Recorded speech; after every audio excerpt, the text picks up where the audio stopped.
만일 땅에 있는 우리의 장막집이 무너지면 하나님께서 지으신 집, 곧 손으로 지은 것이 아니요 하늘에 있는 영원한 집이 우리에게 있는 줄 아느니라. 참으로 우리가 여기서 탄식하며 하늘로부터 오는 우리 처소를 덧입기를 간절히 사모하노라. 이렇게 입음은 우리가 벗은 자들로 발견되지 않으리 함이라. 참으로 이 장막에 있는 우리가 짐진 것 같이 탄식하는 것은 벗고자 함이 아니요 오히려 덧입고자 함이니 죽을 것이 생명의 삼킨 바 되게 하려 함이라. 곧 이것을 우리에게 이루게 하시고 보증으로 성령을 우리에게 주신 이는 하나님이시니라. 그러므로 우리가 항상 담대하여 몸으로 있을 때에는 주와 따로 있는 줄을 아노니 이는 우리가 믿음으로 행하고 보는 것으로 행하지 아니함이로라. 우리가 담대하여 원하는 바는 차라리 몸을 떠나 주와 함께 있는 그것이라. 그런즉 우리는 몸으로 있든지 떠나든지 주를 기쁘시게 하는 자가 되기를 힘쓰노라. 이는 우리가 다 반드시 그리스도의 심판대 앞에 나타나게 되어 각각 선악간에 그 몸으로 행한 것을 따라 받으려 함이라. 오늘은 깨어지지 않는 영원한 소망이라는 제목으로 하나님의 말씀을 증거하겠습니다.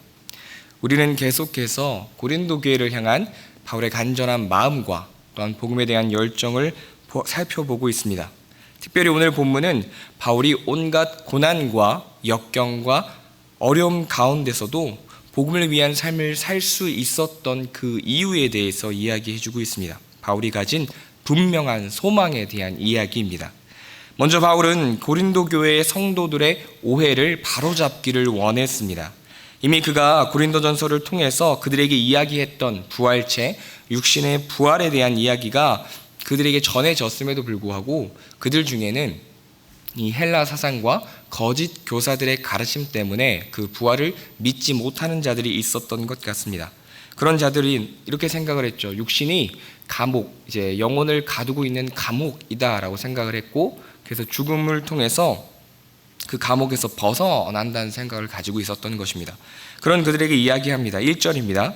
만일 땅에 있는 우리의 장막집이 무너지면 하나님께서 지으신 집 곧 손으로 지은 것이 아니요 하늘에 있는 영원한 집이 우리에게 있는 줄 아느니라. 바울 당시의 사람들은 여행 중이거나 정착할 집을 건축할 때 이 장막에 거주했습니다.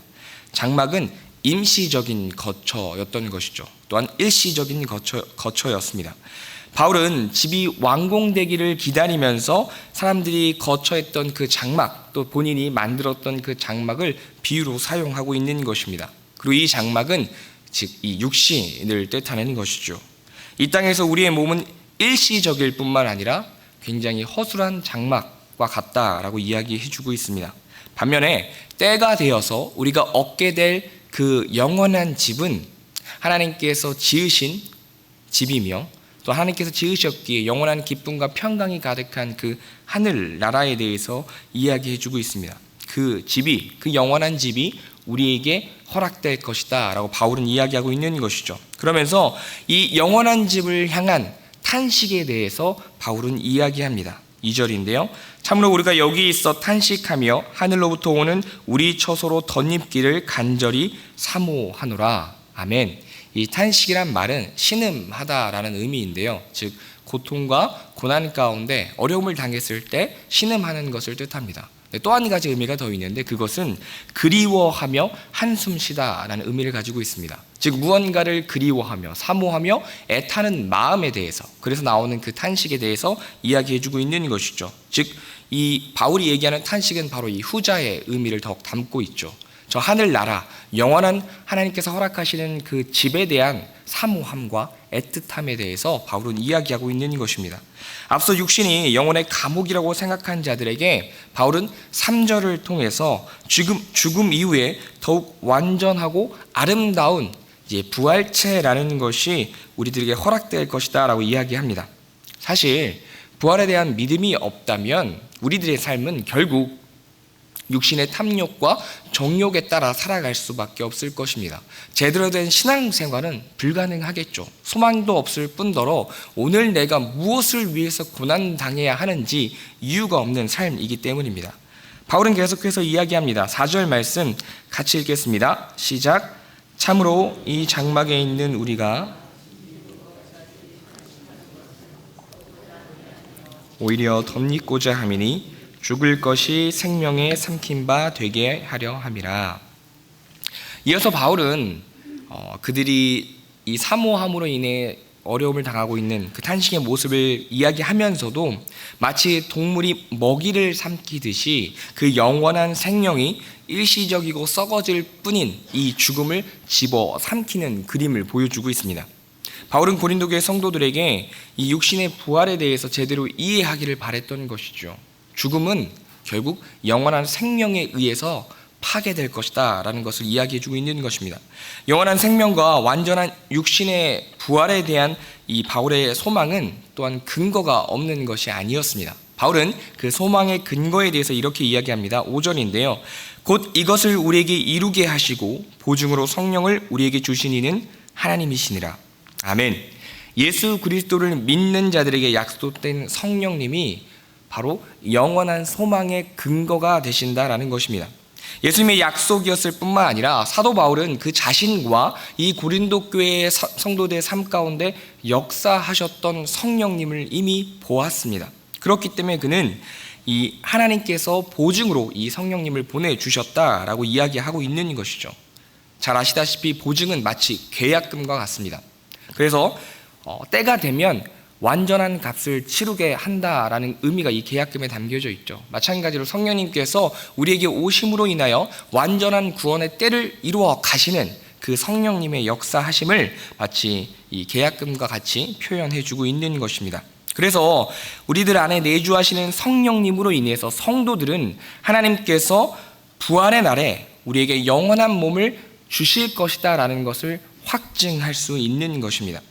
성령님께서는 우리 안에 계셔서 구원의 역사를 이루어 가시며 말씀의 영이신 그분께서는 우리가 하나님의 말씀을 깨닫게 하시고 또한 그 말씀에 순종할 수 있게 해주십니다. 또한 그 말씀대로 살아갈 때 우리는 성령을 통해서 우리의 성품 가운데 성령의 열매를 맺어가며 하나님을 기쁘시게 해드리는 삶을 살아갈 수 있게 될 것입니다. 그것이 성령께서 우리 안에서 행하시는 역사입니다. 6절 말씀과 같이 육신으로 이 땅에 거하기에 영원한 그 집에서 주님을 보는 것처럼 할 수 없는 우리들의 모습에 대해서 바울은 이야기합니다. 굉장히 안타까운 마음이 좀 담겨져 있는 것 같습니다.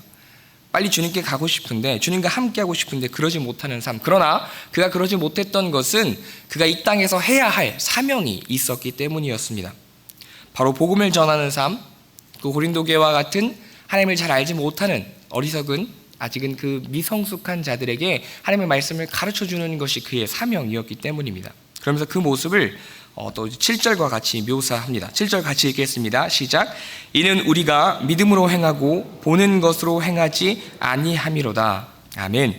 믿음으로 행한다라는 것, 믿음을 바탕으로 살아간다라고 하는 것은 우리가 하나님의 약속과 하나님의 어떤 분이심을 믿고 또 그것을 의지해서 살아간다는 의미입니다. 우리의 생각과 말과 행동과 모든 선택의 기준이 하나님의 하나님 되심과 그분의 말씀을 기준으로 삼고 살아가야 한다는 것이죠. 또한 오늘 이제 10절 말씀에도 담겨져 있지만 하나님의 그 심판, 그리스도의 그 심판대 앞에 우리가 서게 될 것이다라는 것을 기억하는 삶이 결국 믿음을 따라 행하는 삶인 것입니다. 바울은 8절에서 다시 한 번 더 강조합니다. 몸을 떠나는 것, 즉 육신의 죽음이 바로 주님과 함께 하게 되는 것이다 라고 얘기하는 것이죠. 바로 성도들의 죽음에 대해서 이야기해 줍니다.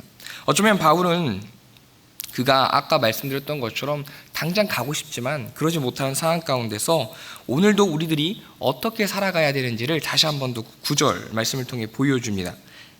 이것도 같이 한번 읽어보겠습니다. 시작. 그런즉 우리는 몸으로 있든지 떠나든지 주를 기쁘시게 하는 자가 되기를 힘쓰노라. 아멘. 이 땅에서 우리가 해야 할 것이 무엇일까요? 바로 이 9절 말씀과 같습니다. 주를 기쁘시게 하는 자가 되어야 한다는 것입니다. 어떻게 주님을 기쁘시게 해드릴 수 있을까요? 그것을 너무나 잘 보여주신 분이 계시죠? 바로 예수님이십니다. 예수님께서는 하나님을 기뻐하셨고 하나님의 말씀에 순종하셨습니다. 즉 우리가 해야 할 것은 예수님을 기뻐하고 그분의 말씀에 순종하는 것입니다. 우리가 어떻게 예수님을 기뻐할 수 있겠습니까? 그 근거는 너무나 많습니다. 예수님께서 우리를 위해 사셨던 그 삶의 내용을 기억할 때, 그 십자가와 그 부활의 은혜를 기억할 때 우리는 예수님을 기뻐할 수밖에 없습니다. 또한 오늘도 우리를 위해서 증거하시며 우리를 위해 기도하시는, 중보하시는 그 예수님을 기억할 때 우리는 감사할 수밖에 없는 것이죠. 기뻐할 수밖에 없다라는 것입니다. 또한 그렇기에 우리는 그분의 말씀에, 또한 하나님께서 주신 이 말씀에 순종해 나가야 할 것입니다. 이것이 주님을 기쁘시게 해드리는 삶인 줄 믿습니다. 말씀에 대한 순종이 주님을 향한 사랑의 고백이다라는 것을 우리는 잊지 말아야 한다라는 것입니다. 10절을 같이 읽겠습니다. 시작. 이는 우리가 다 반드시 그리스도의 심판대 앞에 나타나게 되어 각각 선악간에 그 몸으로 행한 것을 따라 받으려 함이라. 마지막으로 우리가 반드시 기억해야 하는 것이 있다면 우리가 심판대 앞에 서게 된다라는 것입니다. 이것은 우리가 선악간에 행한 대로 심판받는다라는 엄중한 경고의 말씀인가 동시에 또한 그리스도를 기쁘시게 하는 삶을 살았던 자들에게는 소망의 말씀이기도 합니다. 우리가 주님을 위해서 살아갈 때 당하게 되는 모든 박해와 고난과 어려움 가운데 이 말씀은 우리에게 위로가 됩니다. 우리의 행함과 눈에 보이지 않는 그 수고와 그 마음의 고통을 주님께서 아신다라는 뜻이기 때문입니다.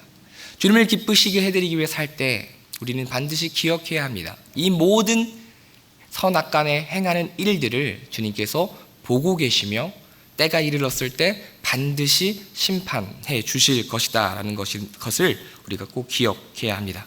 주 안에서 사랑하는 성도 여러분, 낙심과 좌절 가운데, 절망 가운데 우리가 할 수 없는 것이 할 수 있는 것이 아무것도 없다 여겨질 때 우리가 할 수 있는 것이 있습니다. 바로 믿음으로 바라보는 것입니다. 그 어떤 것으로도 절대 깨어질 수 없는 분명하고 확실한 소망이 우리들에게 허락되었다는 사실을 우리는 기억해야 할 것입니다. 바로 주님과 함께 영원한 하늘나라의 백성으로 살아갈 수 있다는 사실을 우리가 기억할 때 오늘도 우리는 하루하루 한 걸음 한 걸음을 주님께서 기뻐하시는 그 모습으로 행할 수 있는 줄 믿습니다. 오늘 바로 이 순간 역시 또한 주님 나라의 백성으로 살아갈 수 있는 것이 우리들에게 허락된 은혜라는 것을 기억할 때 오늘 우리들은 또한 각자의 자리에서 승리하는 삶을 살아갈 수 있을 줄 믿습니다. 오늘 하루도 깨어지지 않을 영원한 소망을 가지고 내 생각과 입술과 손과 발이 그 소망을 따라 살아가는, 그 은혜를 따라 살아가는 저와 여러분이 되기를 간절히 축복합니다. 말씀을 생각하며 다 함께 기도하겠습니다. 오늘 하루도 깨어지지 않는 영원한 소망을 품고 살아가게 하시며 각자의 자리에서 믿음으로 행하는 삶을 살아가는 우리가 되게 해달라고, 하나님의 약속과 그 심판대를 기억하는 삶을 살 수 있게 해달라고 기도하시고요. 또 여름 사역이 잘 마무리되어 가게 하심을 감사드리며 청년부 수련회가 마지막으로 남아있는데 정말 귀한 열매, 아름다운 열매가 맺히게 하시고 헬로우 목장을 통하여 귀한 교제와 섬김이 넘치게 해달라고 주님의 이름을 부르고 기도드리겠습니다.